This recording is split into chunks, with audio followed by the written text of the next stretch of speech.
자, 학생 여러분, 또 시작할게요. 교과서 26쪽부터 시작해서 26쪽, 27쪽, 28, 29. 그래서 모두 4페이지입니다. 4페이지에 나오는 내용은 질량 보존의 법칙 그럽니다. 질량 보존의 법칙 그러는데,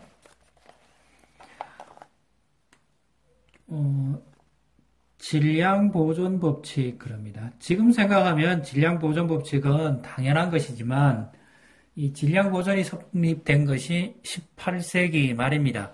프랑스 혁명 때인데 대혁명 기간 때니까 18세기 말에 이 개념이 완성이 됐어요.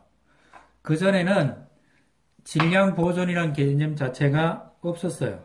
예를 들면 이 개념이 나온 배경이 뭐냐 그러면 나무가 연소를 하면 열이 나고요. 그 다음에 뭐가 생겨요? 재가 남습니다. 나무의 무게랑 재의 무게를 측정하면 나무의 무게가 엄청나게 많습니다. 그리고 굉장히 많은 뭐가 빠져나와요? 열이 빠져나옵니다. 18세기까지는 열을 물질이라는 개념으로 생각했어요. 그래서 우리도 지금 이 개념을 받아들여서 열량 그러고 칼로릭이라는 말을 썼었어요. 열이라는 의미입니다. 그래서 열이 하나의 물질 개념으로 등장을 해요. 그러다 보니까 질량이 줄어든다, 늘어든다는 개념이 없었어요. 자, 그러니까 열이 질량이 있다는 얘기가 되죠. 근데 이게 열이 물질이 아니다라는 개념 때문에 새로운 개념이 하나 생긴다 그랬죠. 이게 뭐냐 그러면 18세기 역시 똑같아요. 18세기 말인데 제가 수업 시간에도 해주겠지만 미국에서 태어났다가요.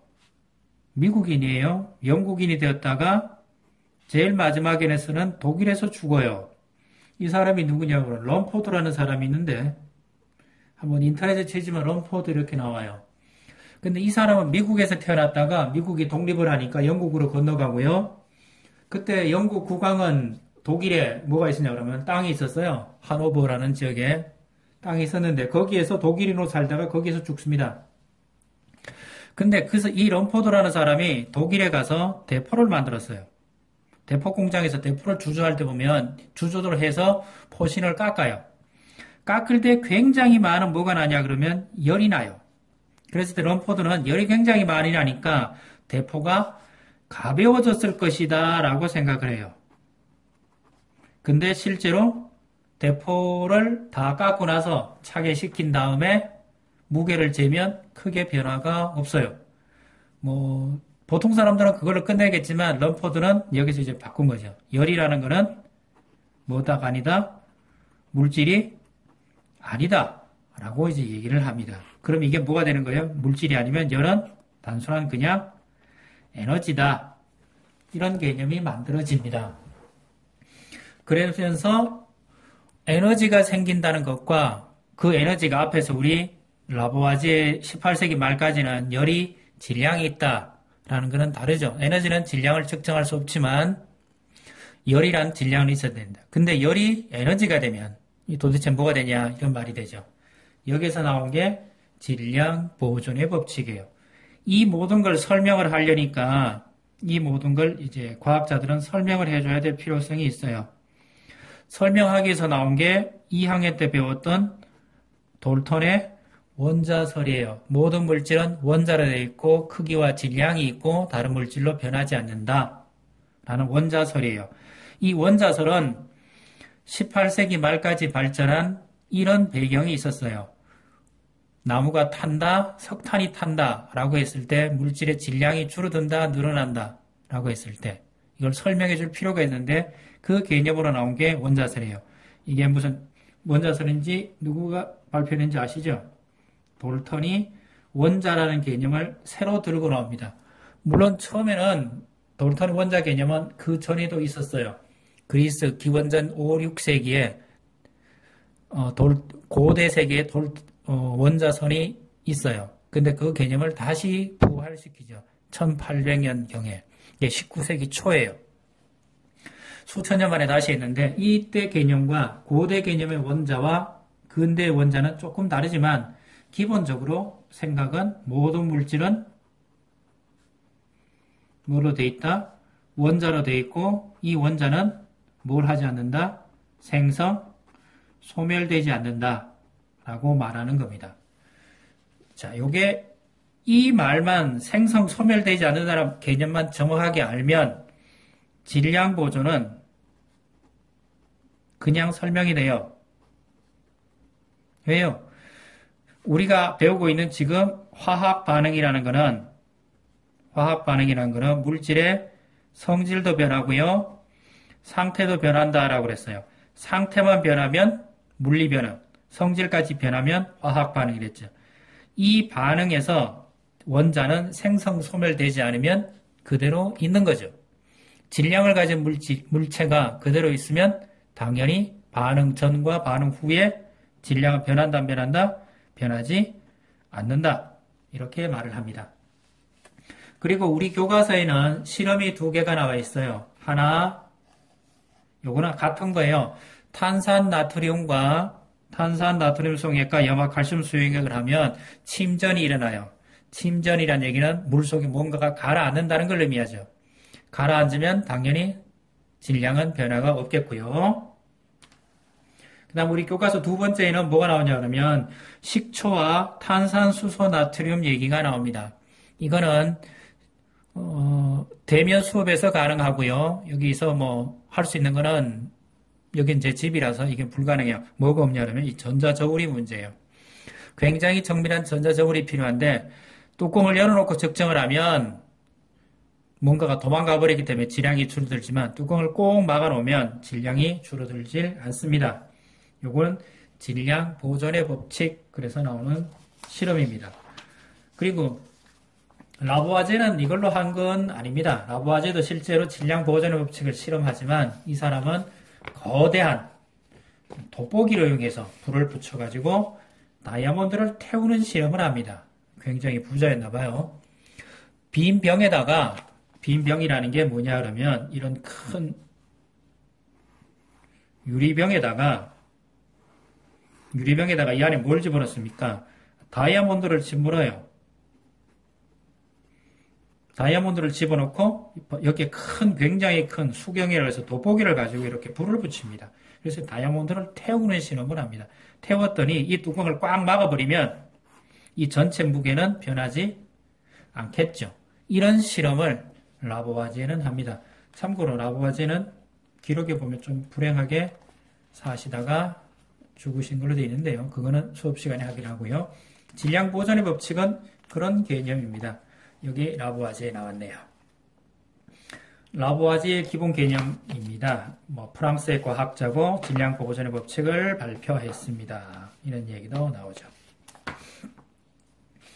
보통 우리가 물질이 타면 질량이 줄어든다 이런 얘기를 합니다. 종이 태우면 이산화탄소 수증기가 나옵니다. 그리고 제일 마지막에 얇은 재가 남는데 그 재는 종이보다는 질량이 가볍습니다. 하지만 종이가 타면서 나온 이산화탄소 수증기를 다 잡을 수만 있으면 포집할 수가 있으면 전부 질량이 변화가 없습니다. 그리고 밑에 사고력 키우기 문제가 하나 있죠. 이 문제가 있죠. 과산화수소가 물과 산소로 분해되는 반응을 모형으로 나타내어 설명해보자. 보통 과산화수소는 분자식을 쓸 때 이렇게 씁니다. 이게 과산화수소고요. 반응의 진행은 화살표고요. 과산화수소는 물과 산소가 만들어집니다. 이렇게 만들어집니다.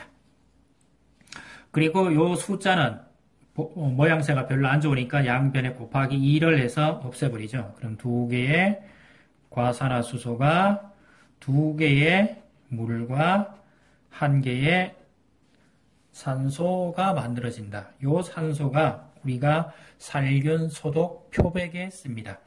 이랬을 때 이게 반응 전, 이게 반응 후 이렇게 씁니다. 반응 전에 수소가 4개, 반응 후에도 수소가 4개, 반응 전에 산소가 2뭉치짜리가 2개, 그럼 4개, 1개짜리가 2개, 2개, 여기 2개, 그럼 합이 몇 개? 4개. 수소의 개수, 산소의 개수 늘어나거나 줄어들지 않았죠. 그러면 질량이 똑같습니다. 자, 또 다른 문제 볼게요. 이 문제입니다. 화학 반응이 일어나면 질량은 어떻습니까? 항상 똑같습니다. 달라지면 안 됩니다. 물 18g이 분해되면 수소와 산소가 되는데요. 수소가 2g입니다. 18에 수소가 2면 16은 산소입니다. 그러면 산소의 질량은 얼마입니까? 16입니다. 초등학교 때 배운 더하기 문제입니다. 묽은 염산에 아연 조각을 넣었더니 수소기체가 발생하였다. 이때 발생한 수소기체 질량을 쉽게 알 수 있는 방법을 생각해보자. 이거는 이런 걸 가지고 탐구 설계라 그러는데요. 염화수소니까 염화수소는 이렇게 쓰고요. 아연입니다. 이 녀석이 녹아 들어가면 염화아연이 되고요. 수소가 발생합니다. 두 개 맞추면 이제 성립이 되는 이런 수식인데요. 이걸 반응했다는 걸 얼마나 생겼는지 알고 싶으면 굉장히 정밀한 저울이 필요합니다. 전자저울도 좋고 굉장히 정밀한 저울이 필요합니다. 그 다음에 이거는 발생한 수소의 질량을 알면 되니까 반응 전 질량,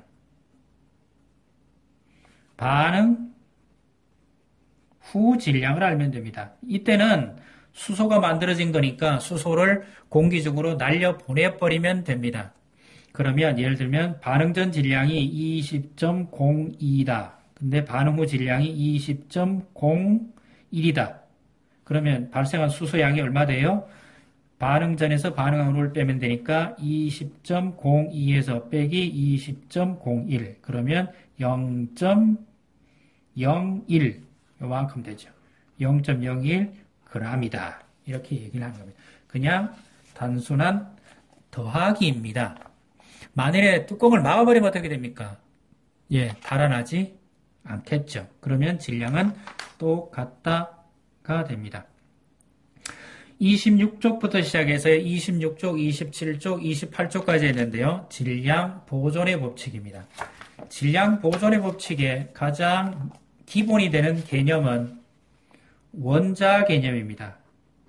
원자는 생성, 소멸되지 않는다. 이 기본 개념이에요. 개념이 제일 중요합니다.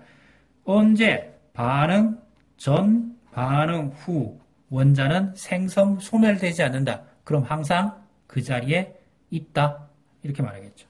그리고 나머지 계산은 산수입니다. 더하기 빼기만 할 줄 알면 되는 아주 간단한 산수입니다. 기본 개념을 익혀두시기 바랍니다. 원자는 생성, 소멸되지 않는다. 그러니 질량은 보존된다. 이렇게 부릅니다. 자, 다음 시간에는 또 다른 주제로 하겠습니다. 고생하셨습니다.